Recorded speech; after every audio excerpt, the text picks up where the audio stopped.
chapter 12, verses 12 to 31a. One body with many members. For just as the body is one and has many members, and all the members of the body, though many, are one body, so it is with Christ. For in the one Spirit we were all baptized into one body, Jews or Greeks, enslaved or free, and we were all made to drink of one Spirit. Indeed, the body does not consist of one member, but of many. If the foot would say, "Because I am not a hand, I do not belong to the body," that would not make it any less a part of the body. And if the ear would say, "Because I am not an eye, I do not belong to the body," that would not make it any less a part of the body. If the whole body were an eye, where would the hearing be? If the whole body were hearing, where would the sense of smell be? But as it is, God arranged the members in the body, each one of them as he chose. If all were a single member in the body, each one of them as he chose. If all were a single member, where would the body be? As it is, there are many members, yet one body. The eye cannot say to the hand, "I have no need of you," nor again the head to the feet, "I have no need of you." On the contrary, the members of the body that seem to be weaker are indispensable. And those members of the body that we think less honorable, we clothe with greater honor, and our less respectable members are treated with greater respect. Whereas our more respectable members do not need this, but God has so arranged the body, giving the greater honor to the inferior member, that there may be no dissension within the body, but the members may have the same care for one another. If one member suffers, all suffer together with it. If one member be honored, all rejoice together with it. Now, you are the body of Christ, and individually members of it. And God has appointed in the church first apostles, second prophets, third teachers,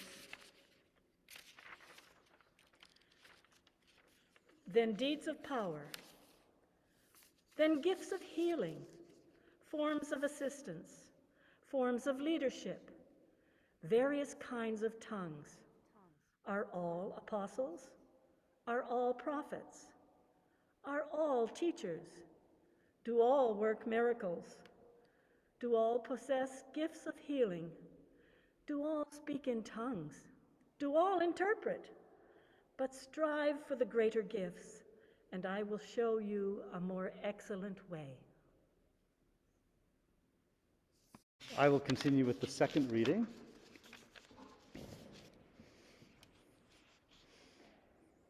And this is taken from Matthew chapter 5.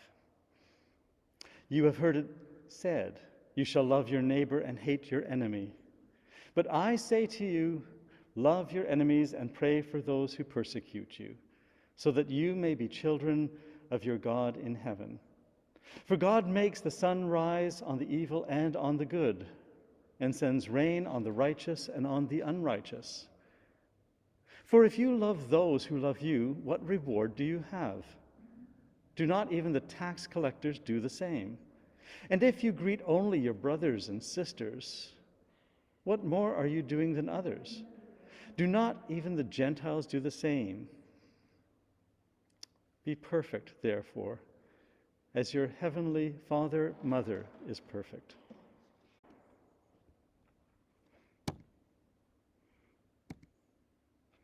Thank you both to Reverend Dan and to Edith for reading the stories this morning.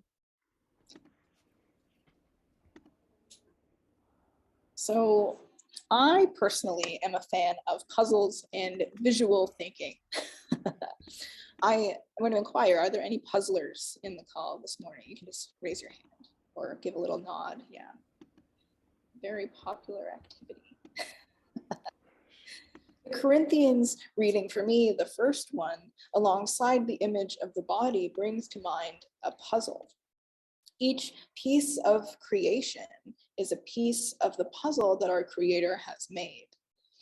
Each piece of the puzzle then lends itself to the creation of a beautiful, wider image. Outside edges, corners, various colors and shapes that sure don't all fit with each and every other piece, but they have their own specific place in the puzzle. The puzzle is not complete without each and every piece. I'm sure you've all had an experience where you're missing a piece or two from the puzzle, and how frustrating that is. The body in the Corinthians text is a fantastic metaphor of this puzzle that is humanity among creation. Reading this text, the imagery of the body that comes to mind is so real, so tangible, so relatable. I want to guide us through a little bit of a mindfulness activity together. I want to first draw your attention to your feet. Give your toes a wiggle.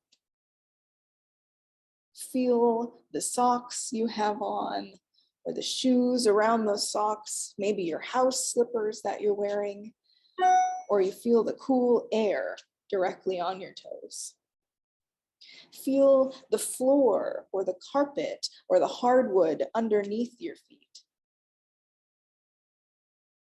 Each part of your foot is contributing to what you're feeling right now. Your knuckles in your toes, the arch of your foot, your heel, maybe even a bunion. Each part of your foot serves a purpose and is a part of your makeup. Moving up, I invite you to draw your attention to your legs. Whether you are standing or sitting or laying down, notice how your legs are placed. Are your knees bent? Are they straight? Are your calves tight from walking or biking in the snow? Are your hamstrings and glutes supporting you as you find comfort in your seat? I notice a couple of you shifting, feeling how you're sitting right now.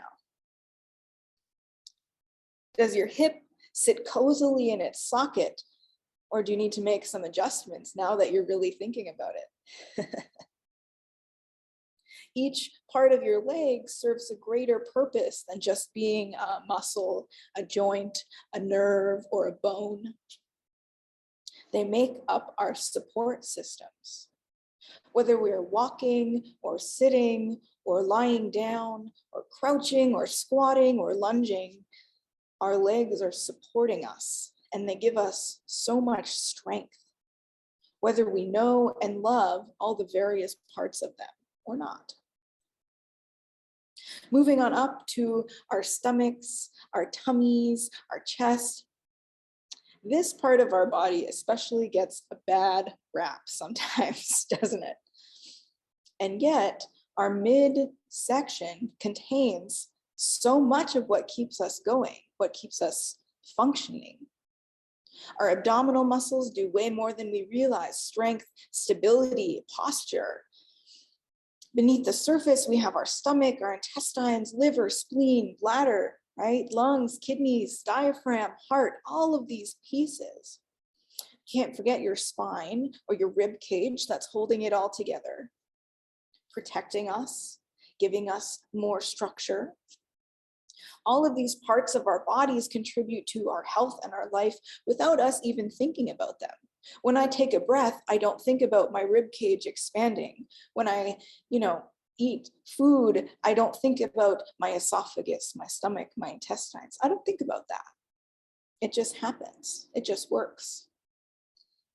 All of this is part of our body, and yet each and every single one is their own unique piece that serve individual functions. Some even have their own specialist that we go and see for them specifically. Lastly, I want to bring your attention to the top of our bodies above our shoulders. Here's where many of our senses are realized: our smell, our taste, our sight, our hearing. So many different bones and joints and muscles and cartilage that are in our neck and above. Each part so unique, so powerful, and yet so delicate and precise.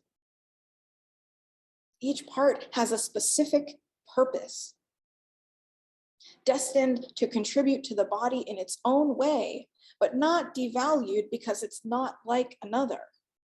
I don't value my eyes any less because I can't also hear sounds with them, or my ears any less because I can't smell out the side of my head and I can only smell in the front.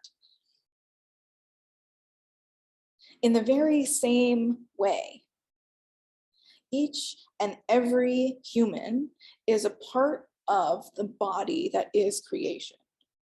Paul, in the letter to the Corinthians, talks about how each one of us, each part of God's body on earth, has a purpose chosen specifically for them, a purpose given to them. If the whole body were an eye, where would the hearing be? He says.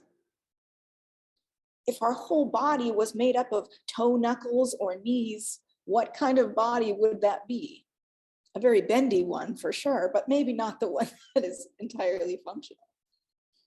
Who are we to judge and figure out what each part of the body is and what function that God has designated for that part? We are called to live into our own function, to use our gifts, spiritual, physical, material, and contribute to the body.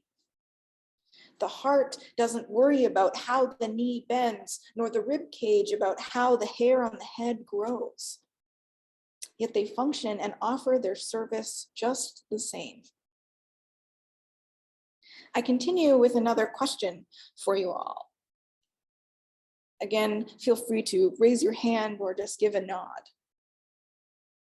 How many of you can say that at some point in your life, you have disliked a part of your own body?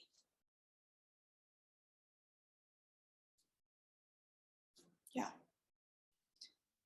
How many of you have had a part of your body that needs some extra help?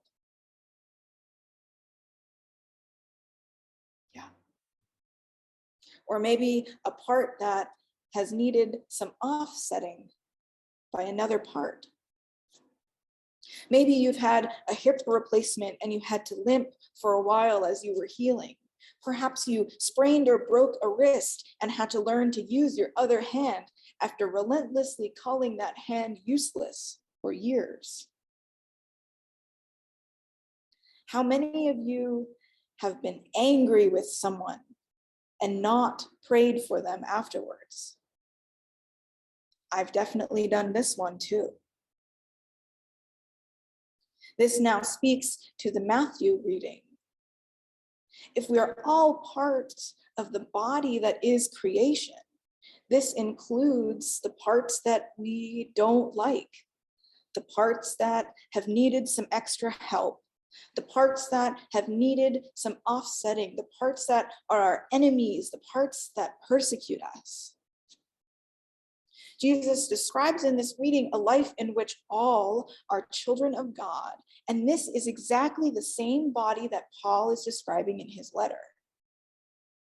God shines the sun on all parts of the body, good and evil, Christian or Jewish, Muslim or pagan or atheist, cis or trans, conservative, green, liberal, NDP or bloc.